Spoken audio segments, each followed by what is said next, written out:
semuanya, bonjour. Ketemu aku lagi di channel aku, Lunarisa. Jadi di channel aku ini biasa aku ngebahas soal Canada Life, the law of attraction, manifestasi, feminine masculine energy, dan money mindset. Oke, buat yang sering banget dan banyak banget yang nanyain soal gimana sih dan apa aja enaknya untuk kerja di Kanada. Jadi jangan kemana-mana ya, check it out.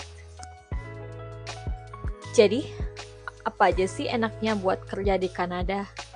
Yang pertama, enggak ada batasan di umur berapa aja kamu bisa kerja. Mau kamu umur 30, 40, 50, jadi semua bebas dan enggak ada batasan untuk kerja di umur berapapun.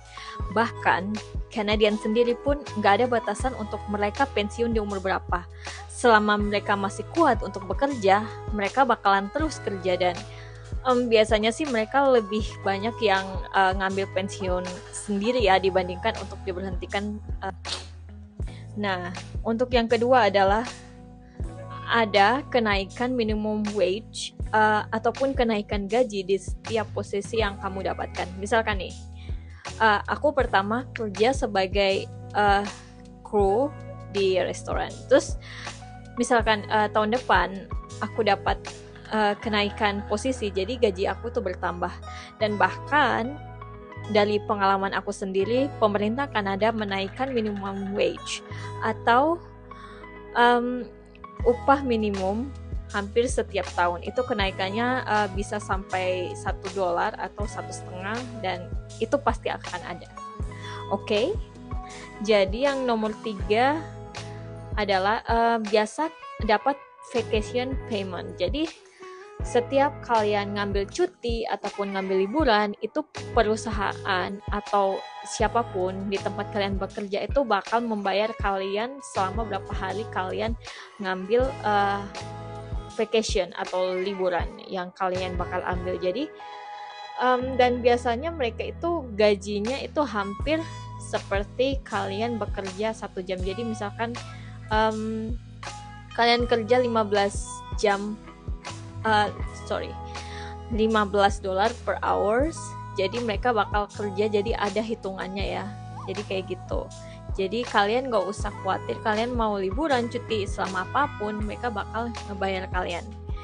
Dan yang nomor selanjutnya adalah flexible schedule. Jadi buat kalian yang dapat kerja part time, itu kalian bisa minta untuk tukar shift ataupun bisa kalian nggak masuk ataupun ada sewaktu urusannya mendadak, dan itu bebas untuk kalian ngambil, terutama kalau ketika kalian sakit. Jadi kita cuma hanya perlu untuk nelpon ke manajer ataupun ke HRD buat kalian nggak usah masuk karena kalian sakit, udah gitu aja. Dan enggak ribet sama sekali karena kalian nggak bakalan dimintain kayak surat keterangan sakit, surat dokter, nggak bakalan ada kalau di sini. Jadi tenang aja, nggak seribet Indonesia. Dan selanjutnya adalah di sini pekerjaan terbagi dari 2 ya, part time dan full time. Kalau part time sendiri itu biasa hanya kerja biasa 2 hari, 3 hari, dan kalau untuk full time biasa mereka kerja dari hari Senin sampai hari Jumat, atau bisa dibilang 5 hari kerja di dalam 1 minggu. Jadi dalam seminggu itu ada 2 kali libur, entah itu Sabtu Minggu ataupun di hari lainnya. Jadi seperti itu ya. Dan kerja full time itu ada sekitar 40 hours per week atau 40 jam per minggu. Nah, untuk part time sendiri itu kurang dari 40 jam. Jadi seperti itu ya bedanya. Dan selanjutnya adalah hukum perlindungan ketenaga kerjaan yang sangat jelas di Kanada. Jadi nggak usah takut dan ragu-ragu kalau misalkan kalian tidak mendapatkan hak kalian sebagai pekerja. Kalian bebas untuk melaporkan ke pemerintah Kanada dan kalian tentu akan dilindungi.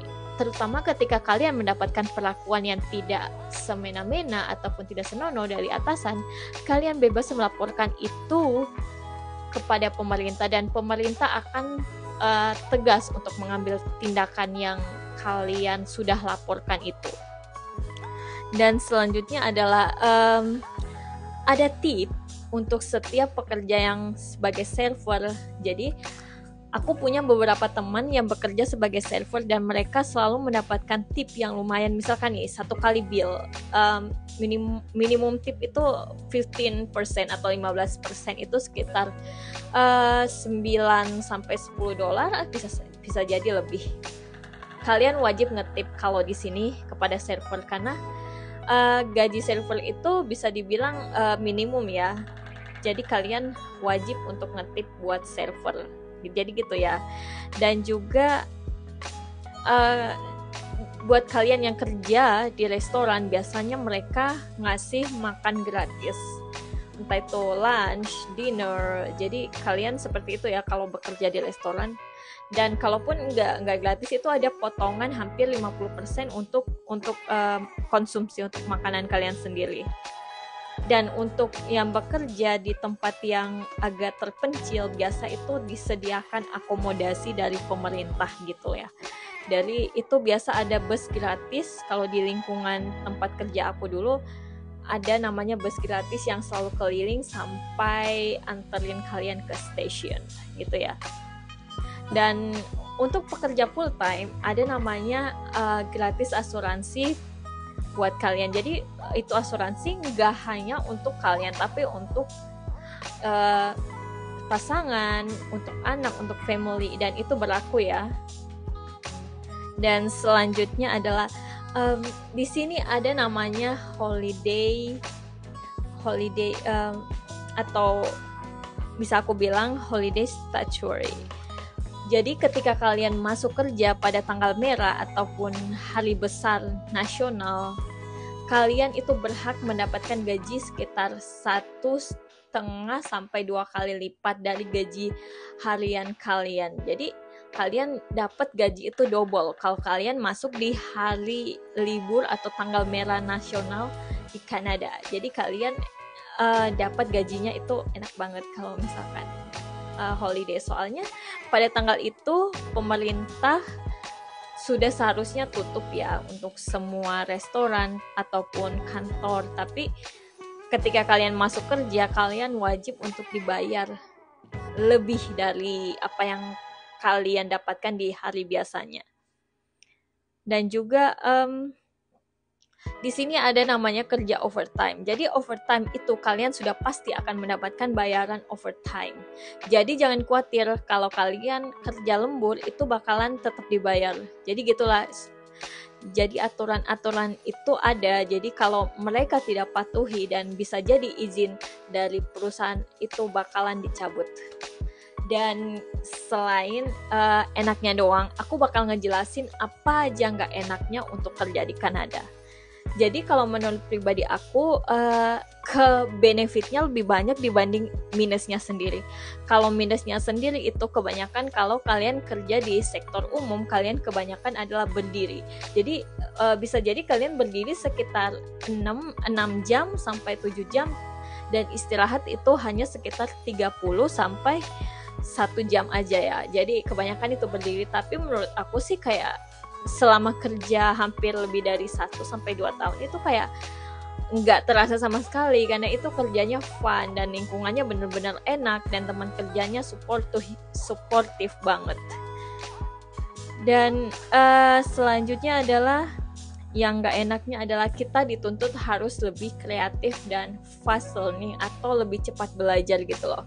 Tapi menurut aku sih kayak nggak apa-apa gitu loh, karena kita dituntut untuk lebih kreatif, jadi otomatis kita lebih bisa untuk menunjukkan potensial diri dibandingkan kita nggak disuruh untuk menunjukkan kreativitas kita. Jadi ini keputusan kalian memilih untuk bekerja di Kanada ataupun di negara lain, tapi itu adalah hal yang bisa aku sharing kepada kalian. Jadi gimana, berminat nggak untuk kerja di Kanada? See you di video aku selanjutnya. Au revoir, bye.